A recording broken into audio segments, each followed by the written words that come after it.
আসসালামু আলাইকুম বন্ধুরা, একটা কথা বলবার চাচ্ছি কি, আপনারা সবাই দেখছি অনলাইনের ভিতরে বহুত ইঞ্জিনিয়ার বৈজ্ঞানিক আইসা বলে আমাকে লাইভ দেন, চাপড় দেন। আরে ভাই, আপনাকে লাইভ দিব, চাপড় দেবো কেন? আপনি সুন্দর সুন্দর ভিডিও করবেন, সুন্দর সুন্দর জিনিস দেখাবেন, আপনারা তো এমনি মানুষ পছন্দ করবে।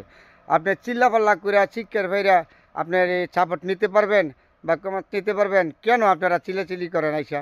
আপনি যদি সুন্দর সুন্দর গঠনমূলক ভিডিওগুলি করেন, তাহলে আপনাদেরকে এমনি তো এই পাবলিকে দেখে আপনারা চাপড় দেবে, আপনারা ভালোবাসবে।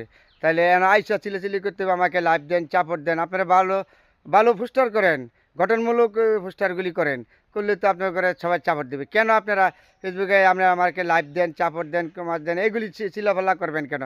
জোর করে কোনো দিন ভালোবাসা আদায় করা যায়? কখনো পারবেন না। আপনি গঠনমূলক পোস্টার করেন, আপনাকে পাবলিক এমনিই পছন্দ করবে, এমনি আপনাকে গ্রহণ করবে। ঠিক আছে বন্ধুরা, সবাই ভালো থাকবেন। আসসালামু আলাইকুম। আপনাদের জন্য দোয়া রইল, আমার জন্য দোয়া।